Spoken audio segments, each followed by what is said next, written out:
ലാസർ മരിച്ചു എന്നറിഞ്ഞ് കർത്താവ് 4-ാമത്തെ ദിവസം ലാസറിനെ അടക്കിയ കല്ലറയിൽ അടക്കിയതിന്റെ 4-ാം നാൾ യേശു കർത്താവ് ആ വീട്ടിൽ ചെന്നു.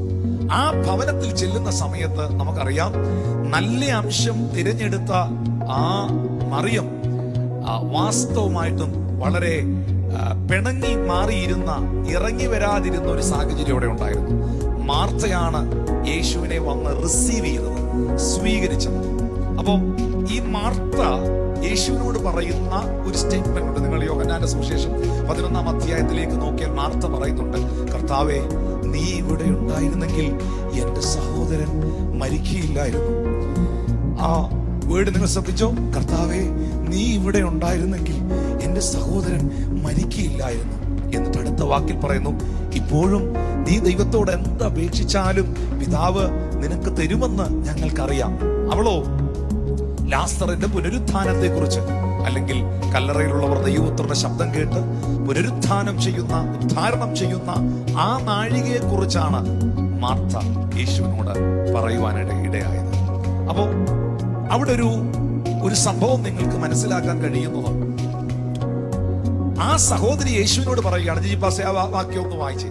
ആ സഹോദരി യേശുവിനോട് പറയുകയാണ്, കർത്താവേ, നീ ഇവിടെ ഉണ്ടായിരുന്നെങ്കിൽ എന്റെ സഹോദരൻ മരിക്കുകയില്ലായിരുന്നു. അല്ലേ? വായിച്ചേ. യേശു അവിടെ എത്തിയപ്പോൾ അവനെ കല്ലറയിൽ വെച്ചിട്ട് 4 ദിവസമായി എന്ന് അറിഞ്ഞു. ബെഥാനിയ യെരുശലേമിന് അരികെ ഏകദേശം 2 നാഴിക ദൂരത്തായിരുന്നു.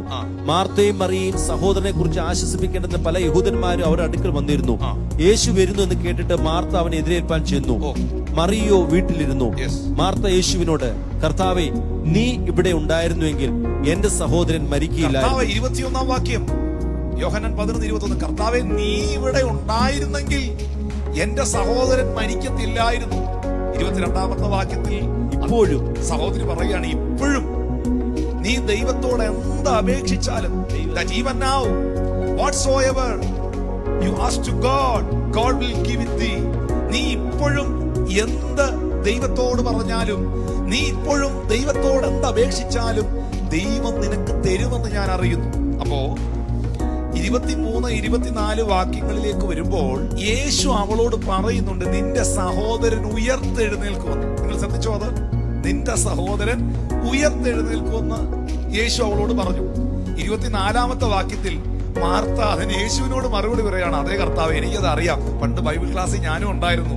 ഒടുക്കത്തെ നാളിൽ പുനരുത്ഥാനത്തിൽ അവൻ ഉയർത്തെഴുന്നേൽക്കുമെന്ന് ഞാൻ അറിയുന്നു എന്ന് പറഞ്ഞു. കാരണം ചില ആഴ്ചകൾക്ക് മുമ്പ് അവിടുന്ന് യോഹന്നാന്റെ സുവിശേഷം 8-ാം അധ്യായം പഠിപ്പിച്ചപ്പോൾ 10-ാം അധ്യായത്തിലും 8-ാം അധ്യായത്തിലും ഒക്കെ പറഞ്ഞല്ലോ, കല്ലറയിലുള്ളവർ അവിടുത്തെ ശബ്ദം കേൾക്കുമെന്നും നന്മ ചെയ്തവർ ജീവനായും തിന്മ ചെയ്തവർ ന്യായവിധിക്കായും എഴുന്നേൽക്കുന്ന നാഴിക വരുമെന്ന് അങ്ങ് പഠിപ്പിച്ച ബൈബിൾ ക്ലാസ്സിൽ ഞാനും ഉണ്ടായിരുന്നു. അതുകൊണ്ട് എന്റെ സഹോദരനും അന്ന് ഉയർക്കുമെന്ന് എനിക്കറിയാം എന്ന് പറയുമ്പോൾ ഇവിടെ ഒരു വലിയ ദൈവികമായ ആശയമുണ്ട്, ഒരു വെളിപ്പാടുണ്ട്.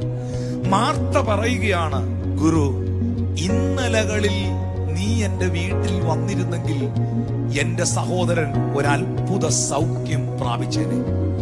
പക്ഷേ എന്ത് ചെയ്യാനാ, അവിടുന്ന് വന്നില്ല. ഇന്നലകളിൽ ഒരത്ഭുതം നടന്നില്ല, ഇന്നലകളിൽ ഒരു വിടുതൽ നടന്നില്ല. എനിക്കതിൽ പ്രയാസമൊന്നുമില്ല യേശുവേ. എനിക്ക് ഉറപ്പുണ്ട്, നാളുകളിൽ, കാഹളം ധ്വനിക്കുന്ന നാളുകളിൽ, പുനരുത്ഥാനത്തിന്റെ നാളുകളിൽ എന്റെ സഹോദരൻ ഉയർക്കും. അപ്പൊ 2 തരത്തിലുള്ള വിശ്വാസമാണ് മാർത്തയ്ക്കുണ്ടായിരുന്നത്. 2 തരത്തിലുള്ള വിശ്വാസം. ഒന്ന്, ഇന്നലകളിൽ പ്രവർത്തിക്കുന്ന ദൈവത്തിലുള്ള വിശ്വാസം. 2, നാളുകളിൽ പ്രവർത്തിക്കാൻ പോകുന്ന ദൈവത്തിലുള്ള വിശ്വാസം. ഇത് രണ്ടും നമ്മളിലും ഉണ്ട്. ഇന്നലകളിൽ നമ്മളെ നടത്തിയ ദൈവത്തിന് സ്തോത്രം. ഇന്നലകളിൽ നമ്മളെ നടത്തിയ കർത്താവിനെ നമുക്കറിയാം. നമ്മൾ ചിലപ്പോഴൊക്കെ പറയാറുണ്ട്, കഴിഞ്ഞ ദിവസങ്ങളിൽ അത്ഭുതകരമായി നടത്തിയ നമ്മുടെ ദൈവം തുടർന്ന് നടത്താൻ വിശ്വസ്തനാണെന്നേ എന്നൊക്കെ നമ്മളും പറയാറുണ്ട്. ഇന്നലകളിൽ പ്രവർത്തിച്ച ദൈവത്തെ, ഇന്നലകളിൽ അത്ഭുതം ചെയ്ത ദൈവത്തെ നമുക്കറിയാം. നമ്മൾ അവന്റെ പൊന്നുനാമത്തിന് സ്തോത്രം ചെയ്യാറുണ്ട്. അപ്പൊ ഇന്നലകളിൽ പ്രവർത്തിച്ച ദൈവത്തെ നമുക്കറിയാം, നാളുകളിൽ ദൈവം പ്രവർത്തിക്കുമെന്ന് നമുക്കറിയാം. ആ 2 ഉറപ്പുള്ളവരൊന്ന് ചേർന്ന് ഹല്ലേലൂയ പറഞ്ഞേ. Something is better than nothing എന്ന് പറയുന്നത് പോലെ ആ 2 ഉറപ്പുള്ളവർ ഒന്ന് ചേർന്ന് ദൈവത്തെ സ്തുതിച്ചേ. ഇന്നലകളിൽ പ്രവർത്തിച്ച ദൈവത്തിന് സ്തോത്രം. ഇപ്പം പ്രശ്നങ്ങളൊക്കെ ഉണ്ടെങ്കിലും അതൊക്കെ മാറും, നാളുകളിൽ ഒരു അത്ഭുതം നടക്കും എന്നുറപ്പ് എനിക്കുണ്ട്. ഈ 2 വിശ്വാസവും മാർത്തയ്ക്കുണ്ടായിരുന്നു. അതുകൊണ്ടാണ് അവൾ പറഞ്ഞത്, കഴിഞ്ഞ ദിവസം നീ എന്റെ വീട്ടിൽ വന്നിരുന്നെങ്കിൽ എന്റെ സഹോദരൻ മരിക്കില്ലായിരുന്നു. സാരയില്ല, അടുത്ത നാളുകളിൽ, പുനരുത്ഥാന നാളുകളിൽ അവൻ ഉയർത്തെഴുന്നേൽക്കും. പക്ഷേ ആ വാക്കിന്റെ മുൻപിൽ യേശു പറഞ്ഞ മറുപടിയാണ് ശ്രദ്ധിക്കേണ്ടത്. അവനെ വെച്ച സ്ഥലം എവിടെ? അവനെ വെച്ച സ്ഥലം എവിടെ എന്ന് പറഞ്ഞാൽ എന്താണ് അതിന്റെ അർത്ഥം? അതിന്റെ അർത്ഥം ഇത്രയേ ഉള്ളൂ, മാർത്തേ, ഇന്നലകളിൽ പ്രവർത്തിച്ച ദൈവത്തെ കുറിച്ച് നിനക്കറിവുണ്ട്. നാളുകളിൽ പ്രവർത്തിക്കും, നാളുകളിൽ ദൈവം ഒരു അത്ഭുതം ചെയ്യുമെന്ന് നിനക്ക് വിശ്വാസമുണ്ട്. പക്ഷെ നിനക്കറിയാത്തൊരു വെളിപ്പാട് ഞാൻ നിന്നോട് പറയാം, നിനക്കറിയാത്തൊരു സത്യം ഞാൻ നിന്നെ അറിയിക്കാം. ഞാൻ ഇന്നലകളുടെ ദൈവം മാത്രമല്ല, ഞാൻ നാളുകളുടെ ദൈവം മാത്രമല്ല, ഞാൻ ഇന്നിന്റെയും ദൈവമാണ്. അവനെ വെച്ച സ്ഥലം എവിടെ? ഇന്ന് നിന്റെ സഹോദരൻ ഉയർക്കാൻ പോവുകയാണ്. ഇന്ന് നിന്റെ വീട്ടിൽ ഒരു അത്ഭുതം നടക്കാൻ പോവുകയാണ്. ഇന്ന് ദൈവം നിനക്ക് വേണ്ടി ഒരു പ്രവൃത്തി ചെയ്യാൻ പോവുകയാണ്. അങ്ങനെങ്കിൽ എത്ര പേർ പറയും, എന്റെ യേശു ഇന്നലകളുടെ ദൈവം മാത്രമല്ല, അവൻ നാളുകളുടെ ദൈവം മാത്രമല്ല, അവൻ എന്റെ ഇന്നിന്റെ ദൈവമാണ്. Jesus Christ is same yesterday, today and forever.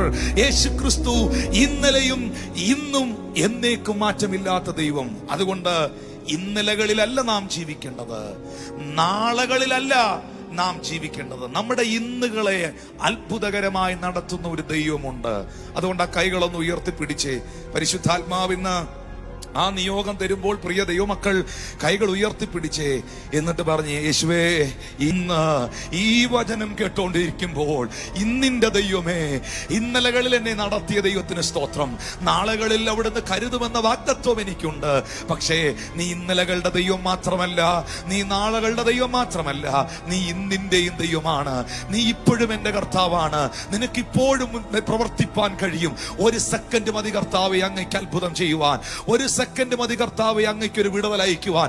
ആ കരങ്ങളെ ഒന്ന് ഉയർത്തി പ്രാർത്ഥിക്കുമ്പോൾ വർഷങ്ങളായി തടഞ്ഞു വെച്ചിരിക്കുന്ന, വർഷങ്ങളായി ദുഷ്ടൻ അടച്ചു വെച്ചിരിക്കുന്ന ആ വഴികളെ നിങ്ങൾക്ക് വേണ്ടി തുറക്കുവാൻ സ്വർഗത്തിലെ ദൈവം മതിയായവനാണ്. വിശ്വസിക്കുന്നവർക്കായി ഞാൻ ദൈവത്തെ സ്തുതിക്കുന്നു.